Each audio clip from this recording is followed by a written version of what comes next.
It should go without saying that no 2 days are alike in life or in the gig economy. Let's find out what this day is like, May 17, 2022, here on the Gig Geezer.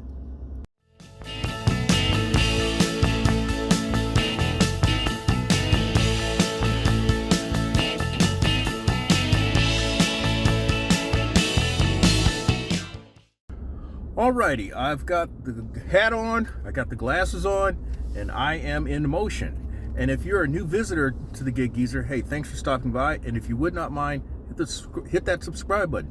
Give my content a thumbs up. Share my content among others, and I definitely welcome your comments in the section below. And if you're a returning visitor of the Gig Geezer, hey, thanks for coming back.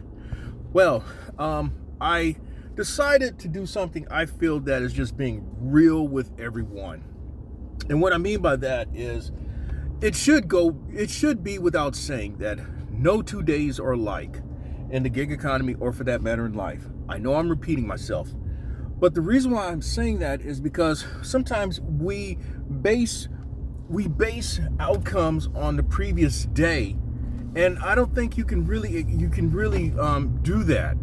The reason being is that what happened yesterday won't more than likely won't happen today. What you hope for, though, is that you will still meet your goal, whatever that goal is.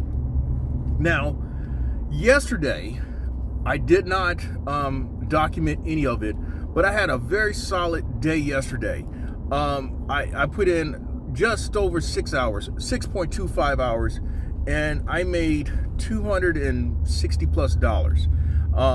It was 102 and 3 hours exactly in the first half, and then another $160 in 3.25 hours in the second half. I mean, I happened to catch the right orders. There was a consistent flow of opportunities, and things just went well. It was a pleasant surprise, no doubt. Well, now it's another day. I didn't go out the first half. I had things to do. I had a dentist appointment, which, by the way, after all these decades, I've yet to have a cavity. And what's in my mouth is in good shape. I say that only because starting out, I had only 29 teeth to grow in, and I've had some molars to split on me, and so I've had some significant dental work done over the years with the molars because of the teeth splitting. And the dentist says that the reason why these split is because I grind my teeth, and it's taken me a long time to acknowledge something like that. But anyway, let's get back to the gig work. Well, so I didn't go out. I had some insurance agent stuff to do, and now I'm coming out for the evening hustle. It's a Tuesday evening, and I have no idea what's going to happen. I've often said this, that I have no idea what is going to happen when I come out. And I mean it, because one day you can be booming, the next day you can be struggling, or you can have a series of days where you're booming, and then you have a streak where you're struggling. But we'll see what happens. So I'm about to turn on all the apps, and hopefully we'll have a decent hustle where I come close to or meet my goal. All right, so it looks like I'm going to be starting off this evening hustle with a $9 offer from Chili's. The order is actually going literally about 5 minutes from this very point where I am documenting. Now, Chili's from this very point is also about 5 minutes in the opposite direction.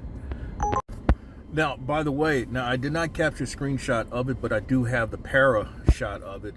I also saw a $9.85 offer from Cracker Barrel on UberEats, and that's one that I passed. Cracker Barrel can be a very annoying place because of its proclivity of being slow, and also it was going in an area that's from that location is probably about 10 minutes away, but it's not where I really want to start the evening hustle. I mentioned about just being real. It dawned on me that I have now been creating content as a gig driver now for 7 months, just shy of 7 months, and it's safe to say that my channel is growing at a rather slow, organic pace.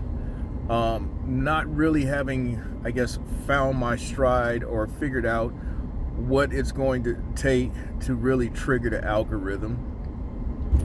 I reminded myself that at one time, I once had what was in the early days of podcasts, something on Blog Talk Radio, and that particular channel, oh man, in the time that I really worked on it, and that was from 2009 to 2010, when it peaked, which was at the end of 2009, my show was in the top 3. It was a top 5 show out of all of Blog Talk Radio.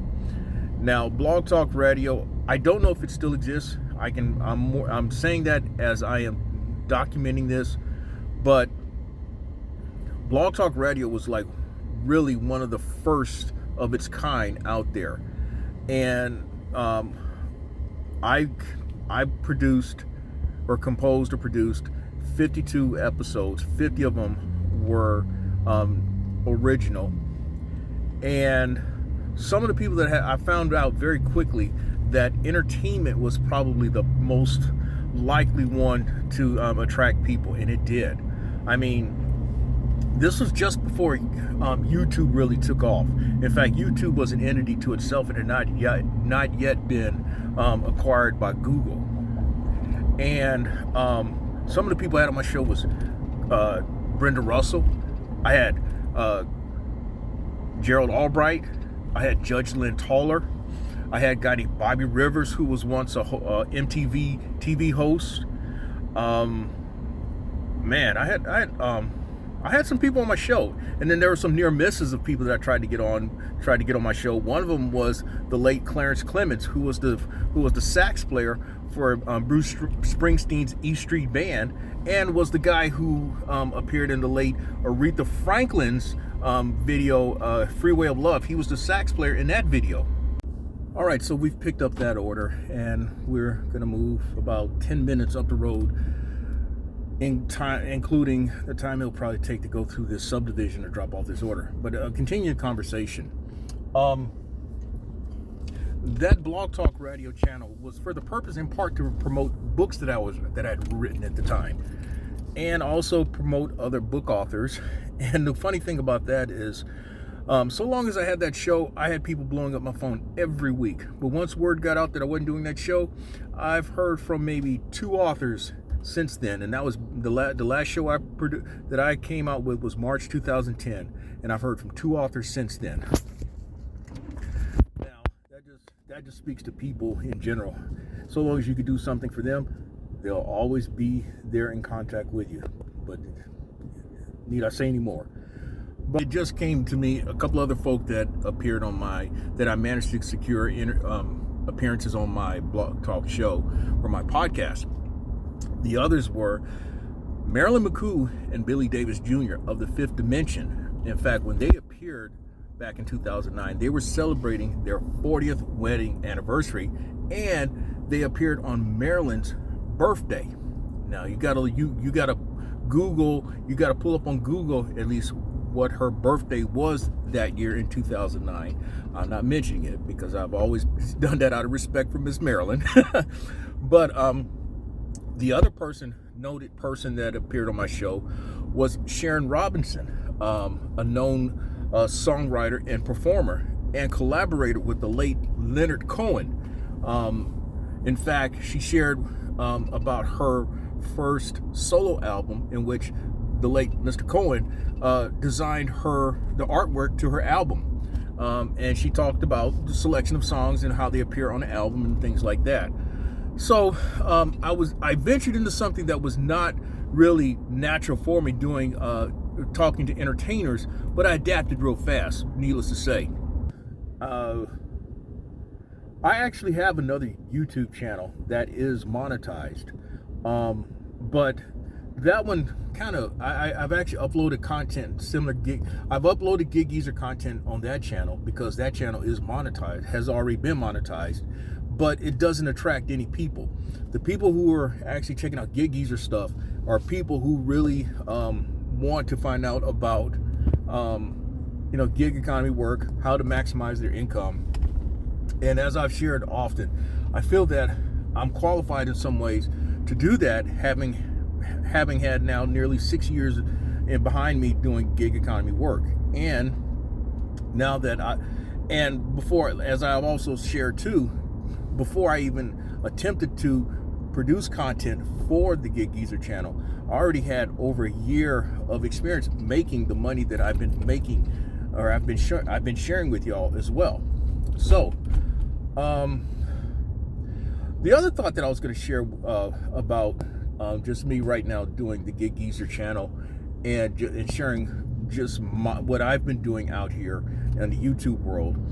I've noticed that, yes, with most things, what happens is as you become more involved with certain things, you sacrifice other things. And in this particular case, the thing that I've sacrificed thus far has been bowling. Because since I really started the Gig Geezer channel, I've not picked up a bowling ball. I've not practiced. I've not even thought about bowling in any tournaments. The last time I practiced was late October. That was 7 months ago. Now, the last time I went that long without picking up a ball was 2018, 2019, and that was when I stopped bowling because of my hip and subsequent hip replacement surgery. Now, I'm going to tell you, when I returned to bowling in 2019, that was a rough experience coming back. There's just a lot of things that I had to deal with. Time away, the game had changed a bit, equipment had changed, lane patterns had changed. It's like I stopped bowling at the wrong time. Now, that's probably what's going to happen now when I resume practice, hopefully soon. I've been saying this for the last 3 months, but I hadn't just had the urge. But I'm beginning to get that itch as I did before. And I'm really comparing it to back in 2013 when I first saw bowling on YouTube. It was like I saw some bowling on TV. I had not seen bowling on TV for years, like about 10 years. I had not picked up a ball at that point in 17 years. And I start getting that itch. And next thing I know, I stopped by a bowling alley. I started asking questions. I spent 2 hours asking a guy at a pro shop a lot of questions. And then I started practicing. And within a matter of weeks, I had bowled in my first gig, almost cashed, or at least almost was in a position to cash. Well, make the initial cut for the cashier's round. But I was nowhere near ready. I did not cash in my first gig until like about 3 months after I started back bowling. So that was about 7 or 8, some was about 10 tournaments in. And when I cashed, I made it to the step ladder. I finished 5th in that tournament. I did not win my first scratch tournament coming back for another year. So in 2015, I won a couple of tournaments. But by then, my hip got progressively worse. And anyway, that's another thing. But as you see on the inset, I got a lot of bowling balls. And the bowling balls are necessary for my level, for my skill level, and for the level of competition that I'm against. And the gig economy has a lot to do with me being able to having purchased all that equipment. And I'm not on anybody's staff. And so whatever equipment I get, I pay full pop or whatever discount I can get when I buy online. And then whatever, well, it's not like I get special treatment at the pro shop either. But the guy who drills my bowling balls, he's been out on tour. He's made it on couple of TV shows. And what? He's won a handful of regionals. In fact, I've delivered to him a couple months ago. All I'm getting at, he takes care of me as far as drilling my bowling balls, but there's been a little bit of a sacrifice. I've missed bowling in the past 6-7 months because of me putting all this effort into gig economy work and also the Gig Geezers channel. So that's a lot of talking there. and no orders yet, other than this one that I'm about 2-3 minutes away from completing. But But anyway, next time I get back with it, we're gonna talk about the orders. But I just wanted to share a little bit about me and a little bit of what the gig economy has afforded me, and some of my other interests. Yeah. In fact, as I mentioned, you know, I'll just go over it again. I've hosted a talk show or a podcast. I've written books. In fact, I've written and published 7 or 8 books of my own, and I have under various pen names, and I have edited and published another 8 or 9 books for other individuals. So I'm well versed in media. And when I mentioned once in a Gig Geezer segment about all the stuff that you see, all the graphics that you see, that's all that that's stuff that I have come up with. The thumbnails, that's all my work. The editing that you see, that's all my work. I learned how to work Adobe Premiere Pro on my own, just like I learned Photoshop on my own. I've learned to work InDesign. In fact, I learned really the Adobe platform through working InDesign. And the first time I saw InDesign, man, that was like opening up a calculus book. It just looked so daunting and intimidating. But once I got into it, it kind of reminded me of newspaper editing software that was prominent for the day when I was a reporter back in the 1990s. But anyway, when I get back, we'll talk more about gig economy work, and hopefully this also accomplishing a goal of at least $100. All right, so according to Para, that Chili's order was supposed to pay $10.25. The actual payout was $9.75. Now, as much as I talk about accepting orders a certain way, given how things have been even more so lately, I accepted a Baskin Robbins order for $7.75. I believe it was like for 5 Point miles. And it's taken to an area that I'm okay with. Hopefully what will happen is that I may be able to string together, connect the dots with another order. Now, I'm actually working an area that I worked yesterday evening, and that's really the only similarity that I'm going to say from yesterday, which again is the other point, the other hook point to this segment of the Gig Geezer.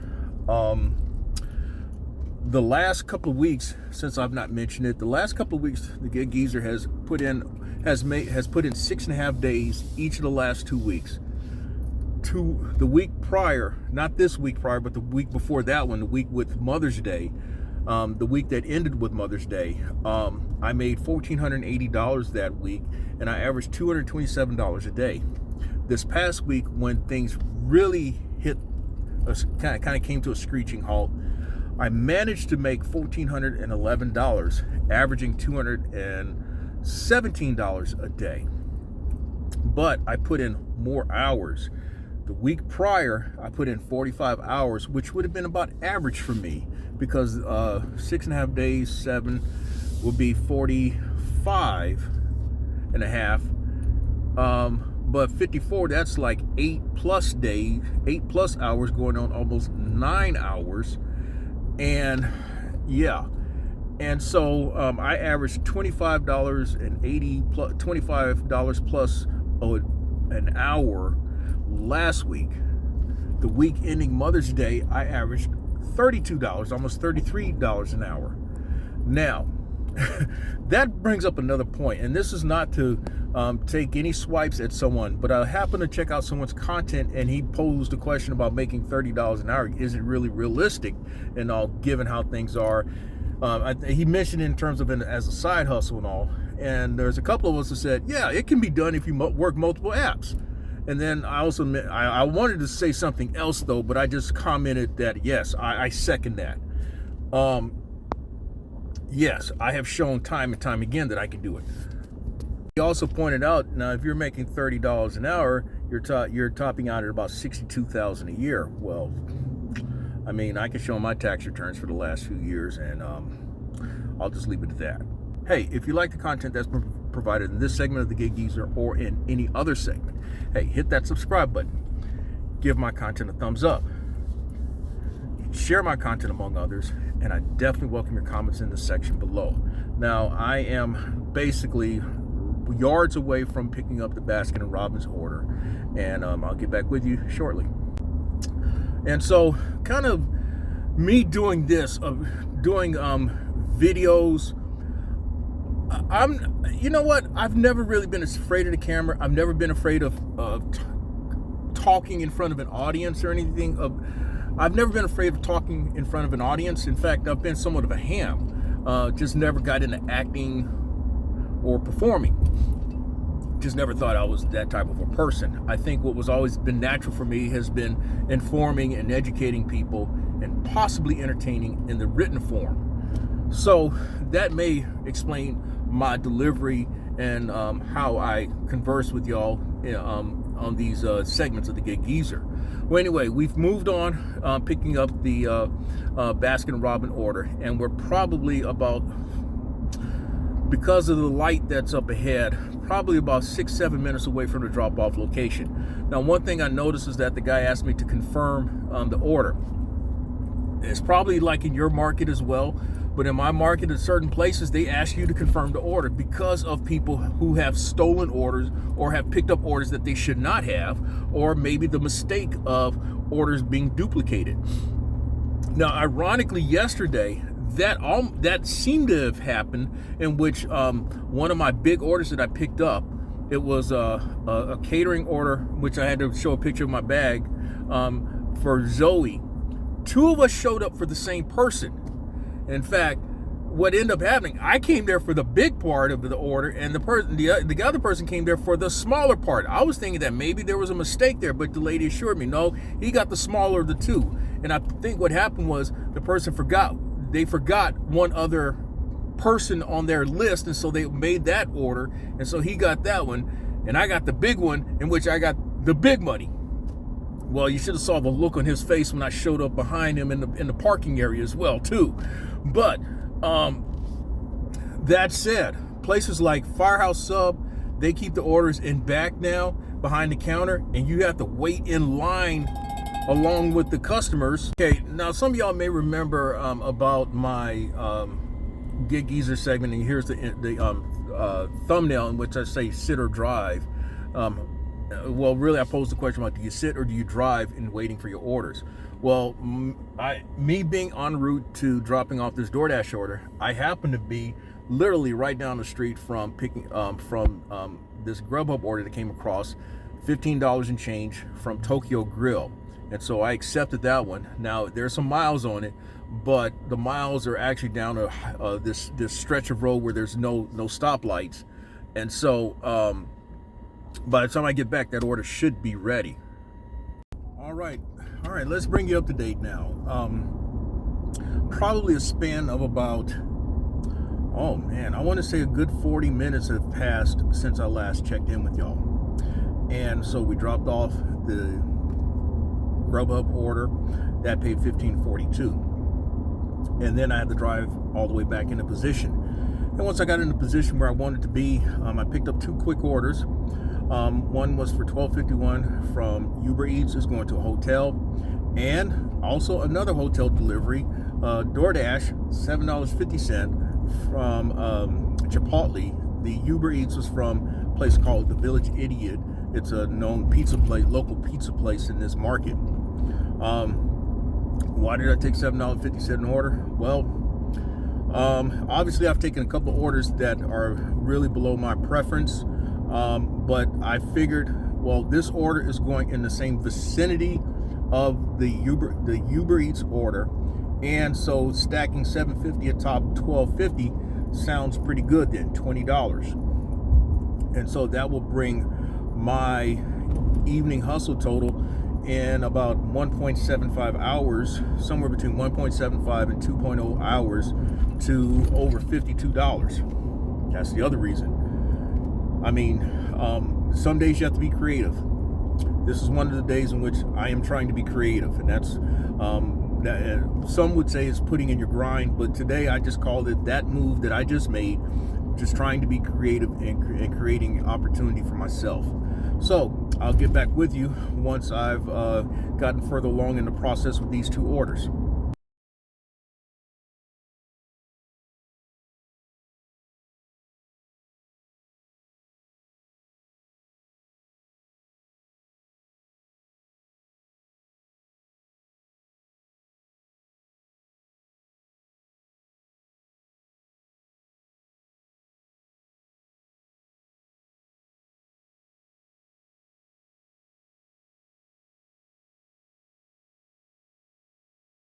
Now, as you saw in the inset, the vibe is pretty slow here in the Columbia metropolitan area.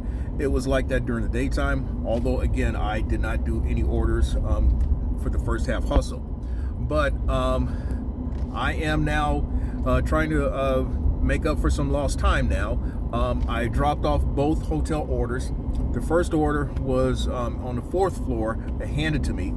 The second order was a 3rd floor drop off, but leave at the door. Now, while leaving that first hotel drop-off, I accepted a GrubHub from Village of India for $14 and change, and is going to a location that I've dropped off previously for the same place to the same customer at least 3 other times. So they must like that. They must really like that place. Now, the other thing about this GrubHub drop-off,